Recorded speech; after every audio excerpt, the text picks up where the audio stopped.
Alright, so you're in Umbral Sands, the currently final region available in Dragonwilds at this time before 1.0. So now you've built a strong foundation, but this is where your gear, preparation, and understanding of combat are put in the ultimate test.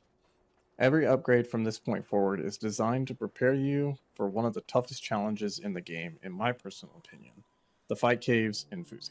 So let's get started. For melee, as soon as you step into the scorching desert of the Umbral Sands, it's time to start working towards your final upgrades. For armor, you'll have two choices, the Adamant armor set and the Obsidian armor set. Both provide identical stats, so if you don't feel like grinding garbage shit coins, sticking with Adamant armor for your entire stay is perfectly fine. Continue wearing any cape that provides that +2 perk bonus until you complete the Brink of Extinction quest, which unlocks the recipe for the Obsidian Cape, and we'll come back to that upgrade in just a moment. For weapons, most players should have defeated enough blue dragons and opened enough reward packs to collect that at least 300 Ascension shards. After collecting those, you can make at least 3 Ascension cores, allowing you to upgrade your Abyssal Whip, Zombie Axe, and your preferred Dragon Shield to tier 6. During my time in Umbral Sands, I chose the Dragonblight Shield because of the extra poison damage it provides against many of the region's creatures and monsters. For trinkets, continue using the Amulet of Strength while farming red dragons for the Amulet of Glory recipe.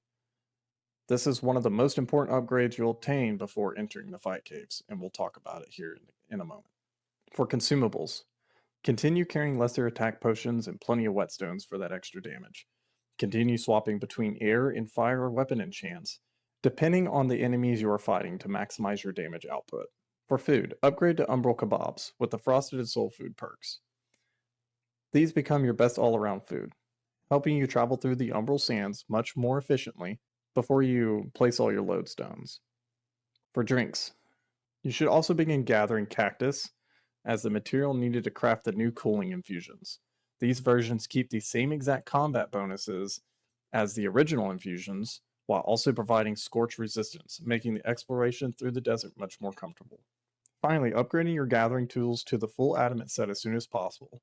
Not only are the fastest tools currently available, but also will allow you to gather every resource in the game much more efficiently. Once you've completed the main quest line and fully explored Umbral Sands, it's finally time to prepare for Fuzan and earn one of the most iconic capes in Dragonwilds. Your first upgrade should be replacing your old cape with the Obsidian Cape from the Brink of Extinction quest. This increases your cape bonus from +2 to +4, making it one of the strongest upgrades available before entering the fight caves. For weapons, your choices mostly remain the same. However, if you spent time farming the Crucible of Humility, I highly recommend upgrading your equipment to T7 before attempting this fight cave. Although the Zombie Axe is the best and strongest melee weapon in the game at T7, I personally recommend taking only the Abyssal Whip into the fight caves. Combined with air enchantment, lesser attack potions, and whetstone, its faster attack speed provides excellent sustained damage throughout the long encounter. If you'd rather bring the Zombie Axe as well, that's certainly nothing wrong with that. For your trinket, at this point, wear the Amulet of Glory. This is the point where your Amulet of Glory becomes the best in slot option. By now, you've spent time farming enough red dragons to hopefully unlock that recipe. Once crafted, this should remain equipped regardless of which combat style you play. Continue bringing lesser attack potions and plenty of whetstones. And don't forget one item that most players overlook, strong tea. The fight caves aren't simply a boss encounter. Your rest meter drains surprisingly quick, and you can't place a tent or sleep anywhere inside the caves. Because of that, bringing several strong teas is incredibly important. Don't waste your time farming maple syrup. You're not drinking the tea for its perk. You're only using it to restore your rest meter. And the standard strong tea does that perfectly. For food and drink, continue using Umbral Kebabs and Cooling Ferocious infusions. They'll provide the survivability and scorch resistance you'll need during the Fuzan fight. The Adamant tools are also shown on screen. They're not needed, but I just have them here. I'll have a dedicated fight caves and Fuzan boss guide coming soon that covers every mechanic, wave, strategy in much greater detail. That wraps up melee progression for Umbral Sands. Now let's take a look at the best setup for ranged players. Once you've arrived in Umbral Sands, your first priority should be hunting red dragons. They aren't just an excellent source of material, they're also key to unlocking the strongest ranged upgrade you can get for your armor. As you progress through the region, you'll have two armor options, one being that red dragon hide armor, and the other being a Calphite carapace armor. which is unlocked by purchasing the recipe visage from vendors using the Garu Chit coins. Both armor sets offer the identical stats and perks. Choose whichever armor style you like best. Until you complete the Brink of Extinction quest, keep wearing any cape that provides that +2 perk bonus. We'll replace it with a much stronger option later. For weapons, it's highly recommended that you upgrade your Dorgeshuun crossbow to tier 6. It hits incredibly hard, and when paired with the only option of bone bolts, you'll consistently apply bleed damage to enemies, making it one of the strongest crossbows in the game. For long-range combat, make sure you complete Mapping the Sands and Mapping the Sands 2. These quests are vital for unlocking the new long-range bow. The bow of Elidinis, whatever it is. The special attack is one of the best currently available. There's also a bug that's worth taking advantage of while it's still around. Even though the bow of Elidinis, which is what I'm going to call it, says it can't use special arrows. It currently works with poison, barbed, and fire arrows. Until Jagex fixes this, there's no reason not to enjoy the extra damage. For your shield, continue using whichever tier 6 dragon shield you upgraded earlier. I personally recommend still that Dragon Blight shield, as the poison effect works extremely well against many of these creatures you'll find around the Umbral Sands. For your trinket, stick with the Amulet of Accuracy while you're farming those red dragons. Eventually you'll replace it with the Amulet of Glory, hopefully when you get that drop. And we'll cover that in just a moment. For food, switch over to the Umbral Kebabs. And for your drink, start crafting cooling relentless infusions using that cactus water you're collecting around the region. They keep the same stamina saving effects you're already used to, while also helping reduce scorch buildup as you explore the desert. Finally, upgrading your gathering tools to that Adamant pickaxe and Adamant logging axe as soon as you can. Anytime a better gathering tool becomes available, it saves time every time you head out to collect materials. By the time you're ready to face Fuzan, your range setup should already be nearly complete. You should now be wearing either the red dragon hide or the Calphite carapace on. And after completing the Brink of Extinction quest, replace your old cape with the Obsidian Cape for that jump from +2 to +4 stats. Your Dorgeshuun crossbow and your preferred dragon shield should both be upgraded to tier 6. If you spent extra time farming the Crucible of Humility, upgrade them to tier 7 beforehand is even better. By now you should also have farmed enough red dragons to unlock and craft the Amulet of Glory, making it the best in-slot trinket for the fight caves and beyond. For food and drink, keep using Umbral Kebabs and Coolest Relentless Infusions. One item that is easy to overlook during this fight is the strong tea. The fight caves drain your rest meter surprisingly quick, and since you can't place a tent or sleep anywhere inside, bringing several strong teas is a must. There's no need to make sweet teas, you're not using the perk, you're only using it to restore your rest meter. The regular strong tea does perfectly. Your Adamant pickaxe and Adamant logging axe are the final gathering tool upgrades currently available.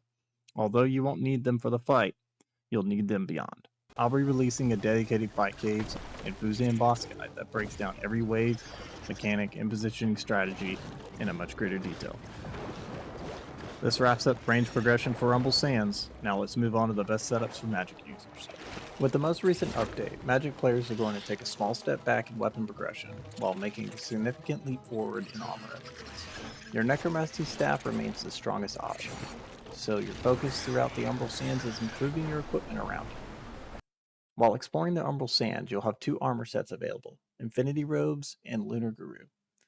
Neither of these upgrades come easily, so take your time, play smart, and gather the materials you need along the way. Until you complete the Brink of Extinction quest, continue wearing any cape that provides the +2 perk bonus. Once the quest is complete, you'll unlock the Obsidian Cape, which becomes your best in slot cape moving forward. For weapons, your goal is simple: upgrade your Necromancy Staff. As the current update prior to 1.0 release, it provides the highest rune multiplier in game. Getting it to tier 6 and eventually tier 7 should be one of your biggest priorities before taking on Fuzan. For your trinket, continue using the Amulet of Magic while farming red dragons for both materials and the Amulet of Glory visage recipe. Once you have unlocked and crafted the Amulet of Glory, it becomes the best all-around amulet currently available, regardless of your combat style. For consumables, continue carrying lesser magic potions and magic focuses. Together, these provide a significant increase to both your spell damage and critical hit damage, making them essential while exploring and fighting throughout the region. For food, switch over to Umbral Kebabs, the soul food perk providing passive healing, while the frosted perk helps protect you from the harsh desert environment, making it the perfect meal for exploring the Umbral Sands. For your drink, begin crafting cooling arcane infusions. Once you gather enough cactus water, they provide the same stamina benefits as the standard arcane infusion, while also help reducing the scorch buildup during your adventure. Finally, upgrading your gathering tools to the Adamant pickaxe and Adamant logging axe as soon as possible. These are currently the highest tier gathering tools available. It will make collecting adamant, coal, and every other resource in the game significantly faster. Once you've completed everything you wanted to accomplish in the Umbral Sands, and maybe even pick up a few cow fight kills with your friends, it's time to prepare for Fuzan.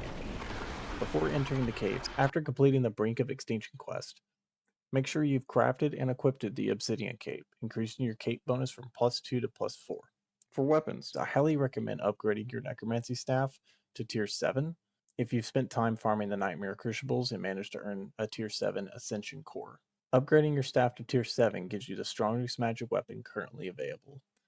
For your trinket, hopefully your Dread Dragon farming has paid off and you've unlocked the Amulet of Glory. At this point in the game, it's one of the biggest damage upgrades available, as you should replace your Amulet of Magic. Continue using lesser magic potions and magic focuses to maximize your spell damage and critical hit potential.